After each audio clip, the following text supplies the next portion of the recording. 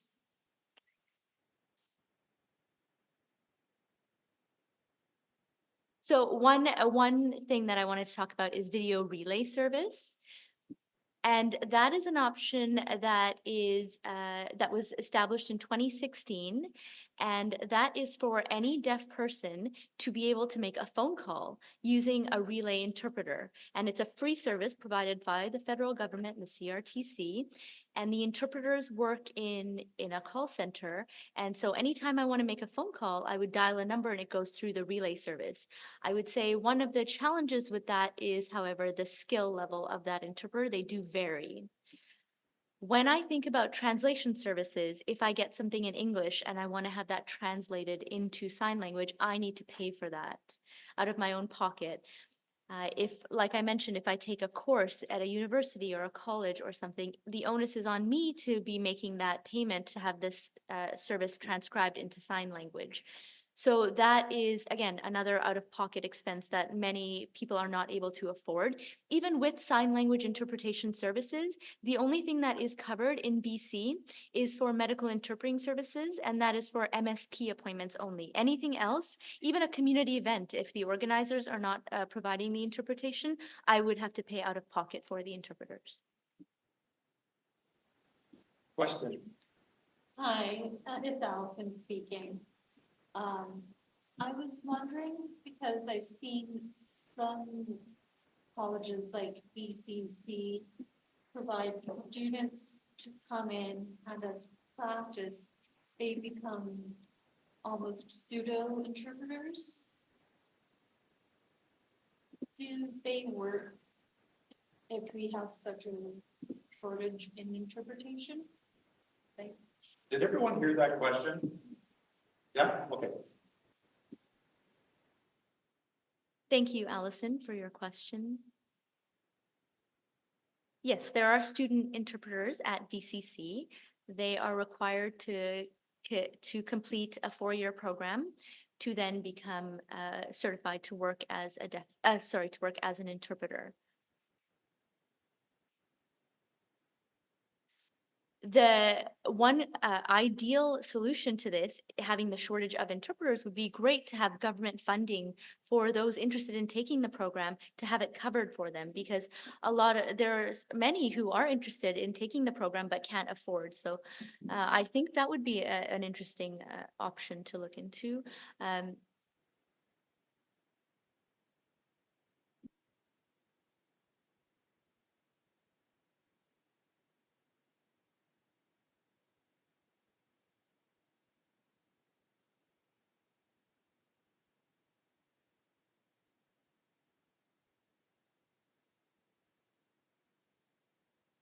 Another suggestion I would have would be in a high school setting, for example, adding sign language course to the students to be able to have that exposure to the language in high school, so that maybe they could think of it as a future career option. So I think exposure and at a young age like that would be really helpful.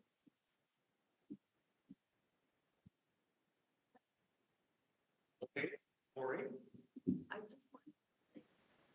Yes, absolutely, Maureen. And if you didn't hear what she said, it's why am I sitting in a wheelchair that is completely covered? And we have people in this room that do not have access to just the basics. Question? Comment? Related comment? I guess. Sure. Hi, I'm Reagan, and I guess it interests me actually about the ASL interpretation, but due to the nature of my disability, that, for example, that program is not accessible for me financially, proximity, duration, and so I think if there's like multiple layers of accessibility that need to happen, like if they're, based on what I could manage, maybe it would take longer to complete the program, but then also that would help me and others like me to be more included in society because there's a lot of isolation. So, yeah, I don't know if anyone has a suggestion for that.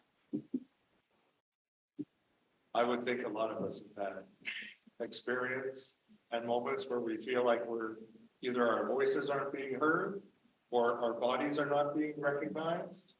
I think this is, I mean, this is all about what we're trying to do is learn, share, and grow. And thank you for sharing that experience. Yes. Hi, my name is Nikki.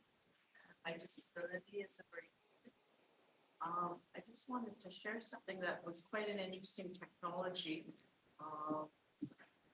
It's through UBC, they were actually having some research programs at GF Strong, which is a brain injury rehab hospital.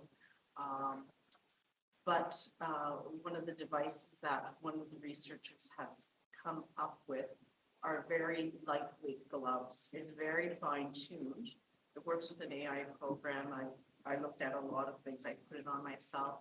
And for the rehab part, it was strengths and even finger movements, things like this. So, but the other application, which I wanted to bring to your attention, is that it also has the capability for a person who is deaf to be wearing this, do the sign language, and it does automatic translation onto what they're saying. Yeah, so it's really quite interesting. Yes, I have seen these sorts of gloves that you're talking about in the States. And the thing is, again, is it something that can be afforded? Because, I mean, it seems interesting if I could put them on, but I mean, it also depends. You're saying they're light, but how light? They're very light. Yeah, I mean, honestly, all of these suggestions, I am open to them if it works out for accessibility for deaf individuals. And just one moment for the interpreter.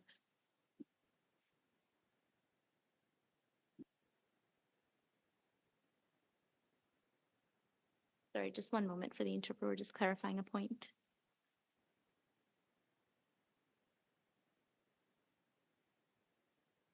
I just wanted to readdress the last question or previous question that was asked if VCC students can work as interpreters.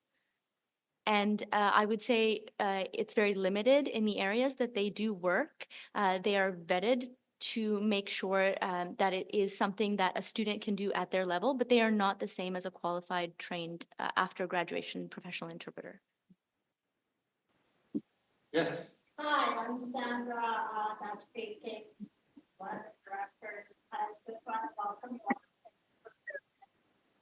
Myself as an indigenous non-status woman with scoliosis, hard of hearing, and degenerative bone disease. One of the things I wanted to put out is take into consideration is our indigenous population have the highest numbers of always 30 to 35% people with disabilities. And I want to address that because I'm also an artist too, not just a visual artist, but a performing artist. And I'm a con artist and that. But I just want to mention, like, for people that have deteriorating disability, like you can be fine, and then next thing you know, like there are days I can walk, and there's days where my balance is really unsettled. And I know that sometimes people can judge that. And so when we're fine, the lots of life figure, right? And they need to like realize that our disability is not normalized in their eyes. But you know, for some of us, like me, I'm an older woman, and I was never told. I just went with the flow of my life to learn and having to work with my deteriorating disability.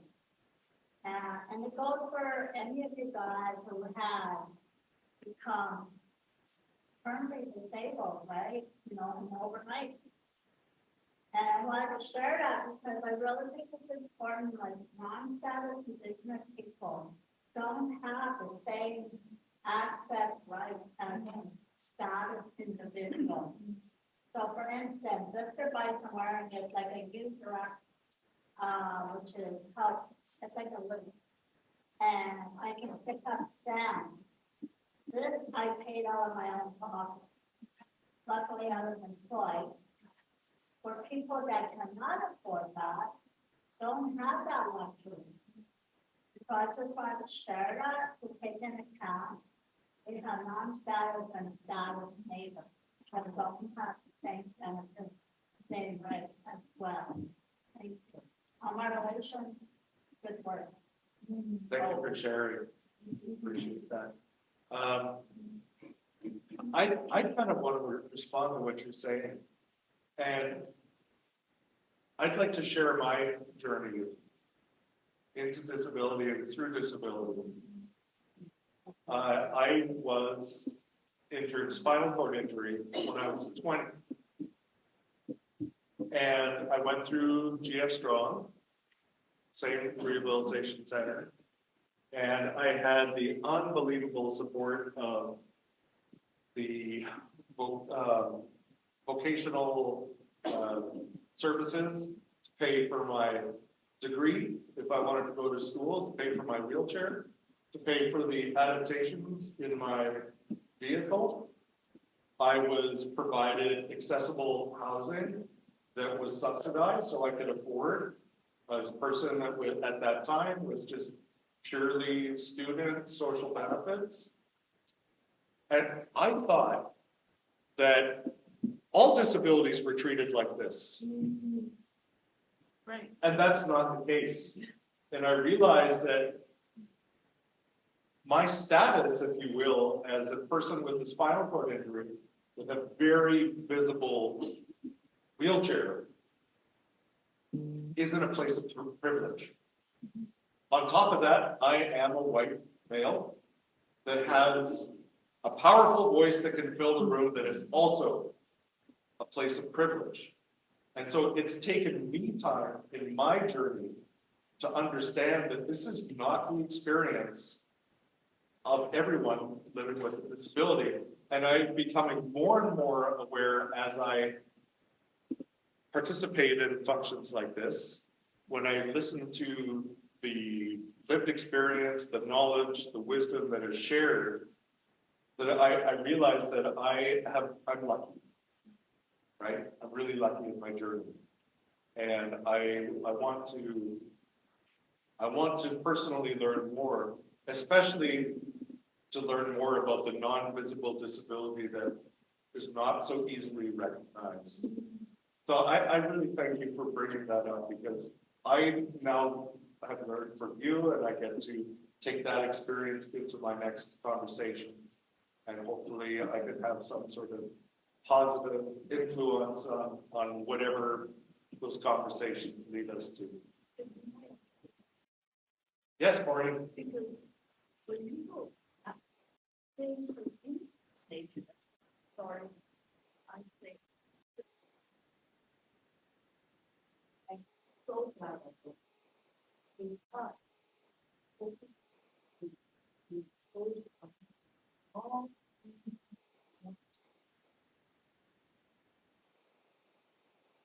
and I was thrilled. It's just been one. I think would I ever have the diversity of these people, the disability foundation. Every yeah, thank God. Thank goodness. Thank you, Maureen. I think there's many experiences for those that acquire a disability, they have a disability, that recognize that their life experience, although it may be extremely challenging at times, can also be extremely enriching. And to be connected in the community is a wonderful thing. Niall. Hey, well, my name's Niall.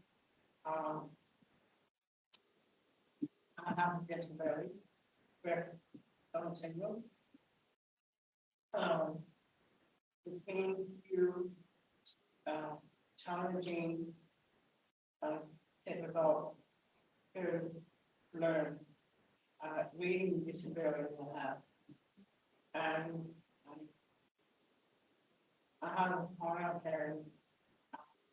I like sending it. I like, my access needs for people can read American Sign Language. I understand that too. Because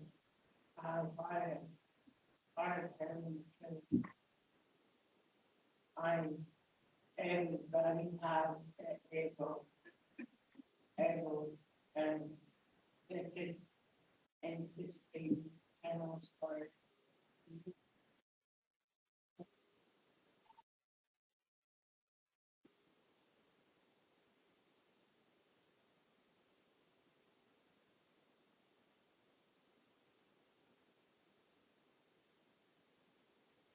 That has no voice. But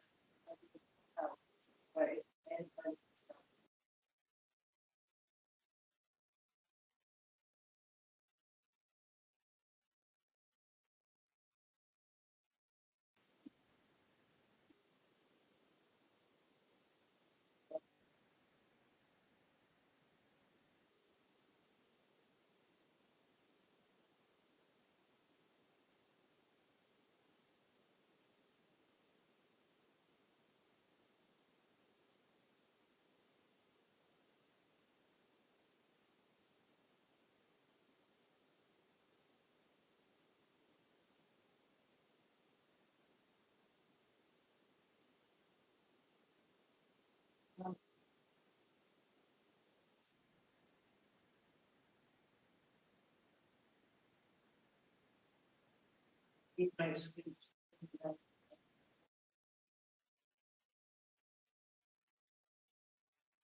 next question, assignment is that, scan, and then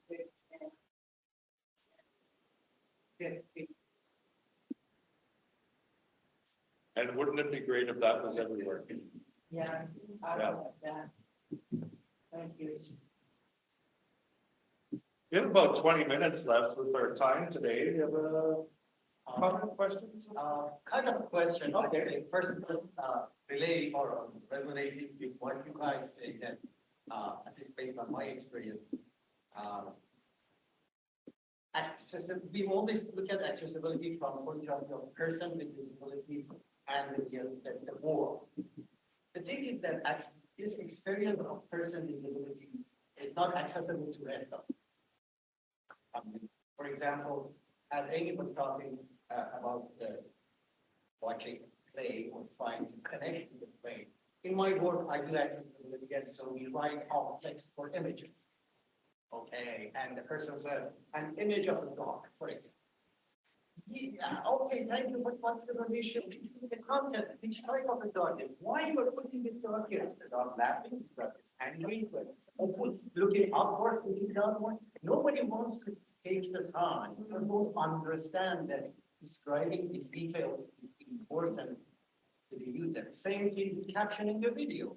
You've seen that auto captioning of YouTube and creates cracks. That's why they call it caption. It will be improved, sure, with technology, but people should understand the experience of the person. And we started having something we call empty labs. Empty labs tries to help people experience the same, to some extent, person with disability. For example, we put our VPs on wheelchair for a day. I said, okay, walk around the office, use elevators, go to your meetings, see that you're not going to be able to meet the individual, it's going to be always late. And then when you get there, you cannot move around the table because it's very narrow files around that. And like they were everybody waits for you, everybody appreciates you because you know. So they are actually experiencing it from a point of how can I say entitlement. You are an EP on a wheelchair, not you. So anyway, that at the end of the story, how we can bring this experience of person with disability or making it accessible to others. So able bodies can also experience that. That's one thing. And the other thing that I hope, and I'm asking actually you guys, that by having this chief accessibility officer position in government, Canada, because government is trying to anyway work through gaining this experience, and by putting, I guess, Stephanie on that role, Stephanie being the person with disability, has she been able to move the needle significantly, I guess, in the last 2 years that she has been in the role, or not? Thank you. Wow, that's great. Just to connect what you were talking about with the description, I think that this would be another creative job where there's lots of writers that would want to do that. And I hope that those connections can come together. It's interesting that you bring up Stephanie. Stephanie and I went through rehab together, and I followed her during her journey of advocacy. I honestly can't tell you whether she's been effective in that job over the last 2 years, and if she's been able to move the needle, as you say. I think in government, the needle moves very slowly. And that is unfortunate because we need advocacy to match up with action in a timely fashion so the people that need it can get it. And we will have loud voices of advocates that articulate the problem, but by the time the solution there's lost in translation, they lag time. I want to make a point. Some of the questions that I've had through the survey were around technology, and we've been able to touch on some of technology and the use of technology, and I guess also the hopeful use of technology should it become refined so it becomes easier to use. We've also talked a little bit about this general physical access, which is another question. We've also talked about the financial constraints, how that is a barrier that is just like a set of staircases for me. If you don't have the means to get in. I want to know if there are areas that we haven't talked about that you would like to discuss, either from the audience or from the panels. If there's something that's burning that you would like to share, let's get it out. Were you just about to speak? Okay, so go ahead, Ashley. Thank you. And again, this event has been very, very moving and humbling for me. And I look forward to bringing these messages from the audience and from my fellow panelists back to all of the tables that I sit at to share. And I think that's the best thing that I can take from today. But I do want to talk about something that I hesitated to bring up, and that was, I have heard in the last few years since, as COVID continues, there is a great number of silent artists that work within large organizations that are not willing to speak up about their accessibility needs for fear of reprisals for either future work or for being perceived in any way from their peers. And so I would love to hear from anyone in this room about that and about ways that we can address that in a humane and meaningful way. And I also have had many conversations over the last years with artists who are now suffering with what we call long COVID and are not included anymore in the ways that they thought, and they are having experiences of communities and places that they did not expect to have, and discovering a whole world, one of which many already knew all about, but they did not. And so it's this great humbling, we're calling it, in the arts community that's happening. So there's a lot there, but I just wanted to share that today. Thank you, Ashley. Joan, I know you had your hand up, and sorry, Reagan. Who wants to go? Real quick. Okay. I just wanted to say that there's this thing called Project Relate that's by Google, and they're developing this voice text dictation software. So they link you up with a speech person and some of their engineers can help. So now I got linked up with it, but we're looking for support if somebody wants to well, try it out, like, but that's something that seems to be available that, somebody might help with. Great, There thank you. seems to be resources going into. What is it called again? Project Relate. Project You related can to sign Google? up to Google yeah, we had a really nice speech language person for a couple of years and then engineers really good at, it's not, I would like to be able to write independently. But we're at the point now where we actually need a person to be with me to help when you do, once you transcribe something, when you put it, like figure some things out. But it seems like a good resource and it doesn't cost them. Great, thank you. Great. I have a question and a comment, and I just came across this event on like an event site scroll a couple weeks ago.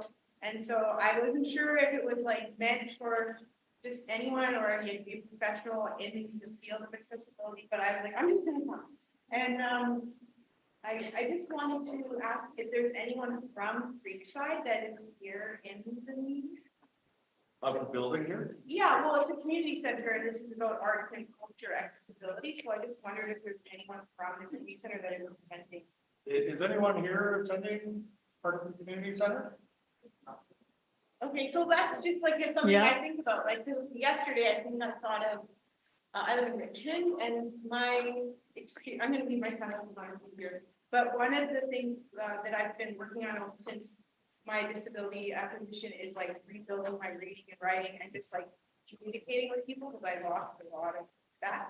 And one of the ways I practiced trying to break down my own barriers was writing to close by community centers and asking for accommodations to participate in the seniors programs because I'm not quite that age, but a lot of them are less expensive, shorter duration, earlier in the day.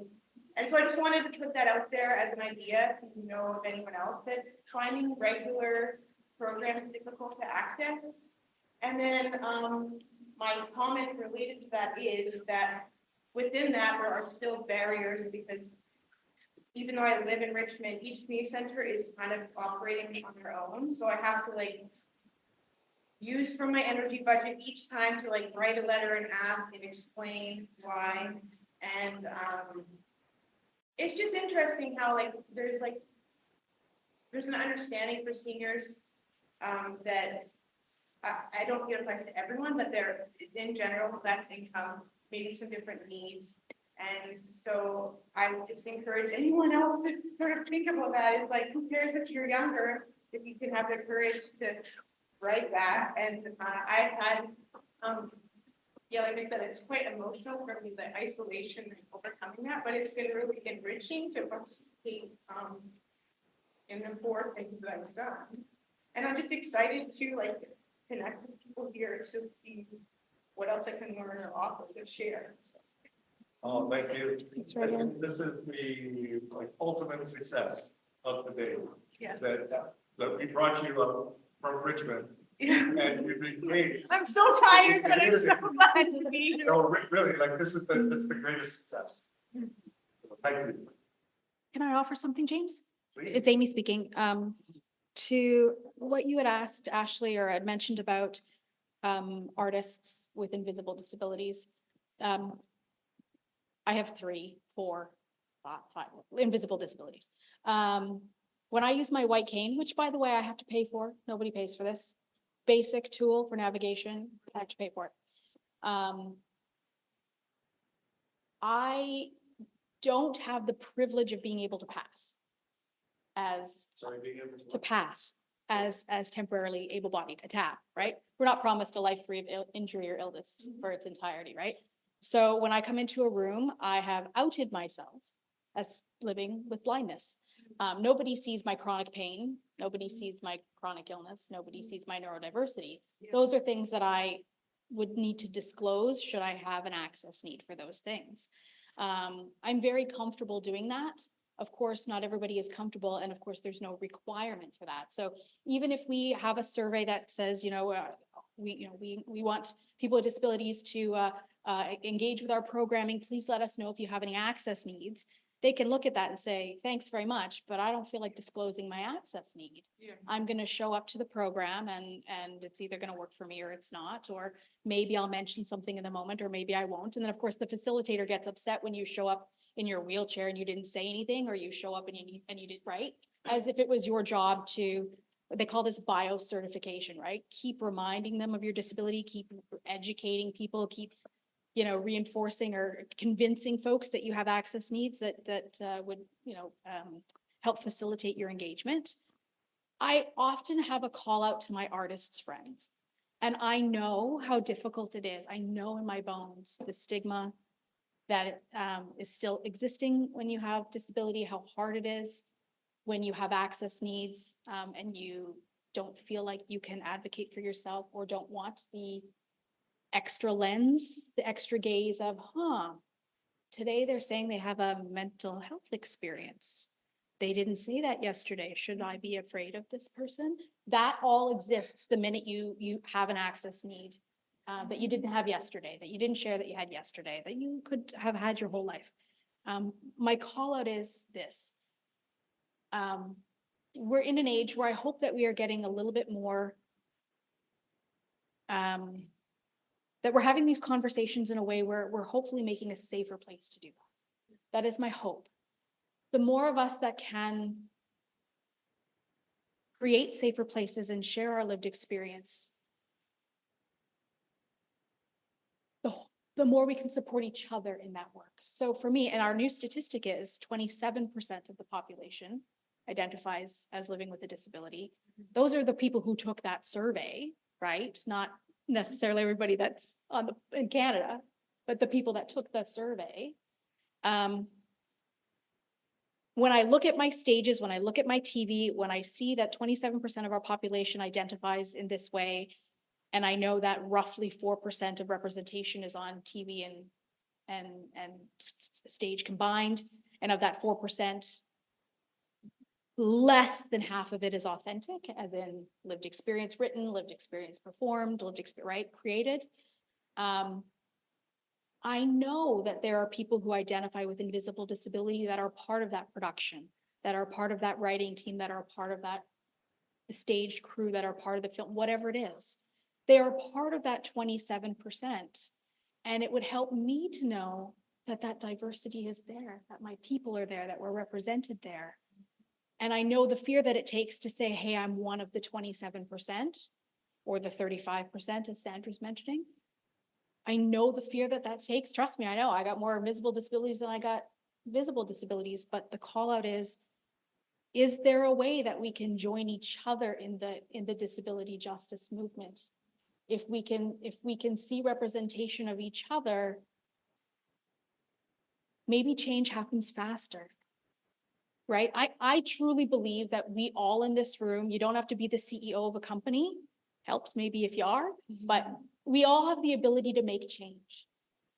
And maybe this is the same when you talk about the land.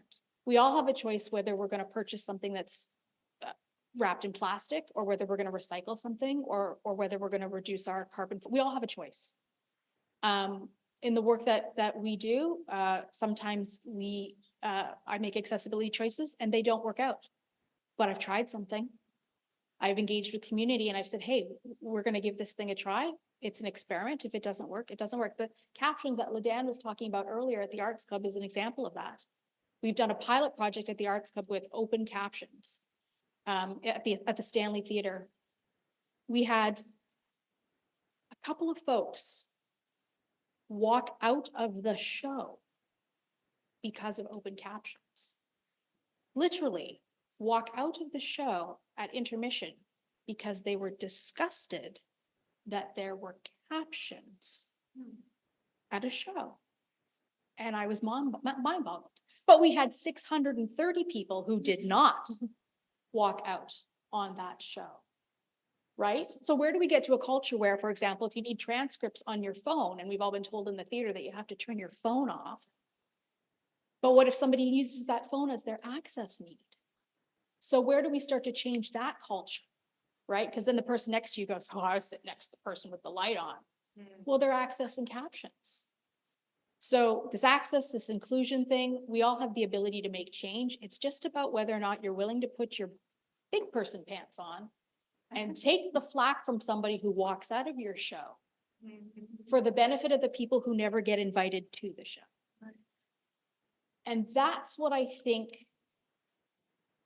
I mean, that's, I can't make that kind of change overnight, but I can make the baby steps to that change, and I can make change in my own way every day by doing these experiments, bringing the thoughts forward and pushing those boundaries as much as I can. And just to your last point, Ashley, nothing about us without us.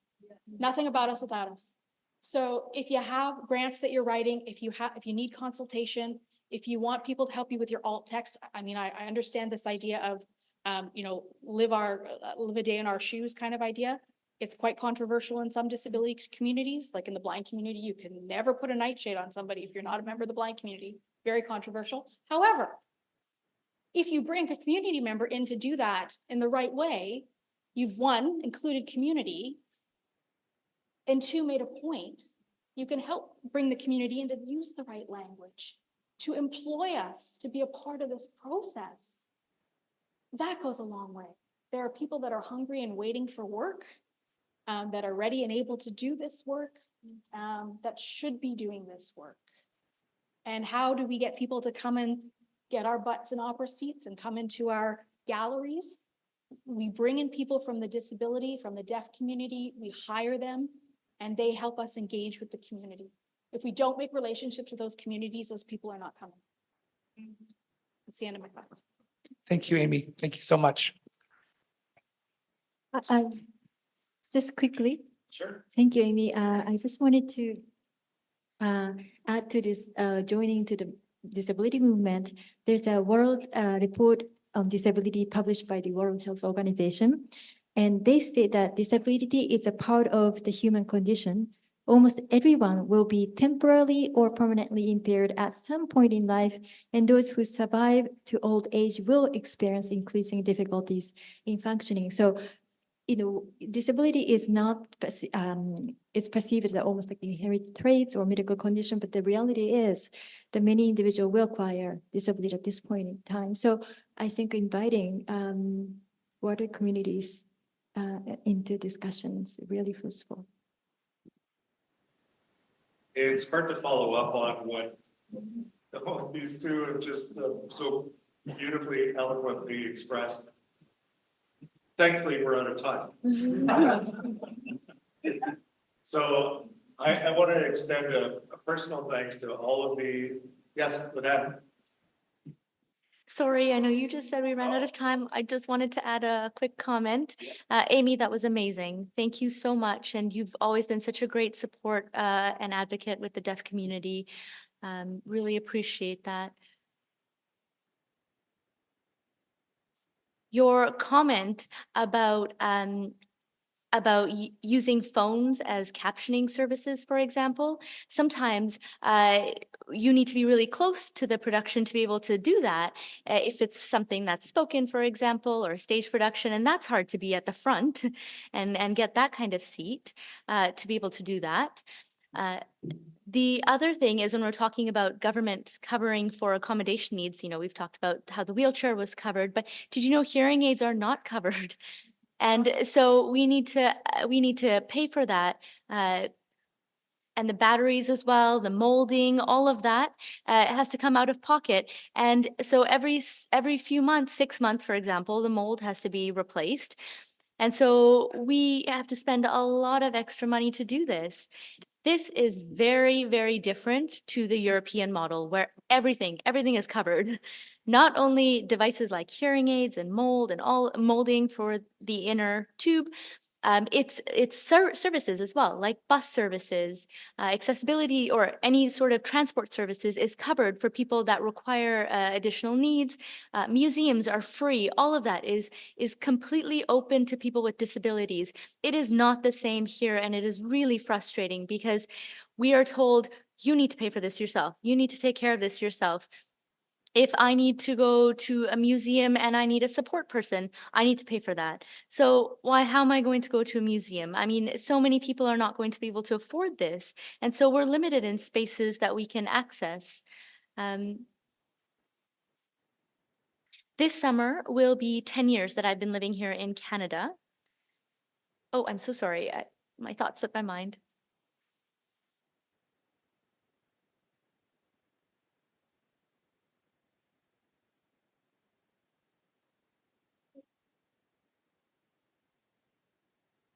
Oh, I'm from Iran. And so as I was saying, being here for the last 10 years, I've really wanted to hone in on my passion and be involved in the arts and culture. And I keep coming across the barriers of no, you can't, no, you can't. And I spent 3 years of my life working really hard to save up money and invest to be able to produce a film. And then I found out about the grants. I wasn't even aware of grants. Nobody had told me anything about that. And so I was struggling day in and out to save money to make my production. Then I found out about grants, and now I am actively applying for these grants, which has been great because I've been able to get some, which helps to cover some of my goals of production. But again, it is limited in how much I get. I'd like more so I can do more. So I don't like these limits, but I wanted to share those portions as well. I'm sorry, just one final last comment is when it comes to seating in productions, it is the companies who decide where people with disabilities can sit. And sometimes they put a deaf person in the back and the interpreter is at the front. So I'm not sure how to access that. And so it's not equal. I'm not able to participate equally with the other individuals who are watching this. And I would imagine it's the same for people who have low vision, even those that are deaf with low vision and need to be really close to the interpreter to be able to see them. It's great when productions take this into account and reserve front seating for us. The other thing is sometimes people or organizations book interpreters and then deaf people don't come. And then they say, well, look, it's a waste of our money because we've done this service, but nobody's come. However, they haven't told the deaf community that they've booked interpreters for said production. And so again, if you don't tell anybody, then nobody will know and nobody will come to use the service.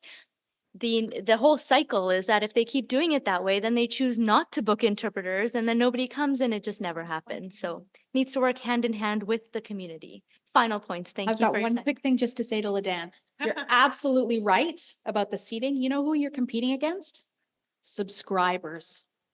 You're competing against subscribers who have booked those tickets for a lot of the big arts companies. And that's why they only hold things on certain dates, because subscribers don't like those dates. So they get left for us because there's more seating available. So that's part of the problem. And this is just a little anecdote. I saw a documentary a couple years ago. Do you know how much the average hearing aid costs to make? Any idea? Less than $10.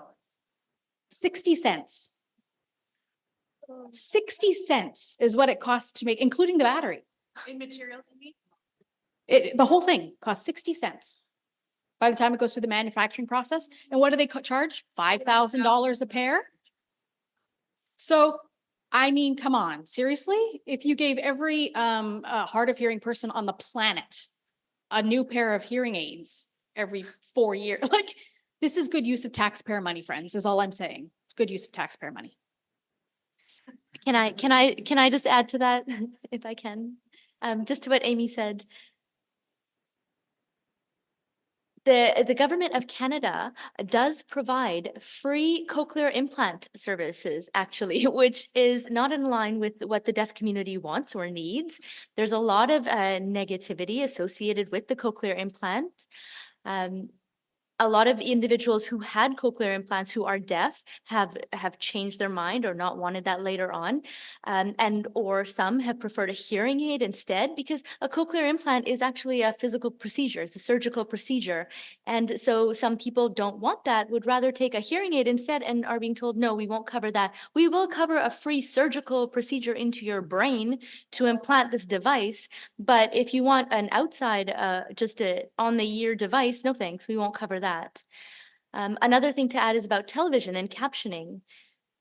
We are not satisfied with with just having captions, because as I mentioned, sign language is not the first language, English is not the first language of deaf individuals, sign language is.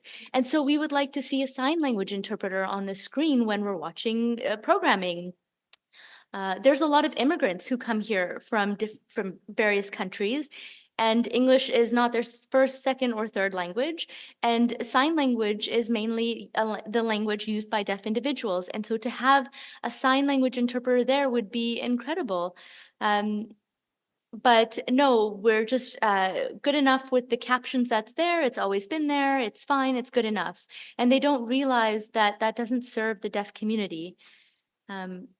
And a lot of times the old technology that's there, they just keep it there and they don't want to advance with the new technology. There's the new glasses, the AI glasses. Wouldn't it be amazing to get that with captions or interpreting services in those? But nope, we definitely are not even close to there yet. Sorry, I'll stop now.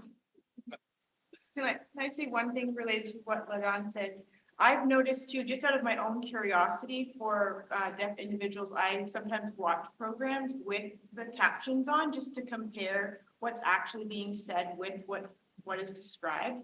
And I've noticed that it's not always the same. So it's, if I was a deaf individual watching the program, I would not be getting the same experience as a hearing person if I was just going by that. Words are being left out, things are being edited, change the sense of stuff. So I can appreciate what you're saying. You know, I can switch to French if I want to, but it would be great if just like someone, you know, ASL is also not the only sign language in the world. So if you could just select whatever your native sign language is on Netflix or whatever, it would just make it that much more accessible, no matter where you are in the world, right? Yeah. Yes. Oh, can I say something? I just wanted to add, yes, that's a great point is my first language is Farsi. And so when I watch Netflix, for example, the Disney Channel and all of those, they don't actually have Farsi language there.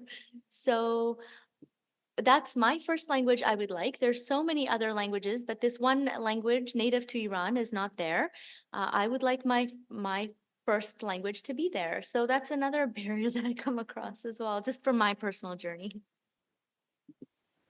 Okay, I need to stop a conversation that is so fruitful. We have the limitations of time, we accept that, but I encourage these conversations to continue as we're leaving the space. You make new friends, there's new people in the room to connect with. So I don't want to stop the conversation. I want to thank everyone for participating in this event, all of our panelists, all of our guests, and of course our hosts, Disability Foundation and ConnecTra Society. And this has been great. I got the invitation to do this from Emily, who is unfortunately not here today. So I want to thank her as well for inviting me. It's been a while since I've been around this level of passion and of creativity and of innovation, and also just the brass tacks truth, which is so important. So thank you, everyone. Have a great day. And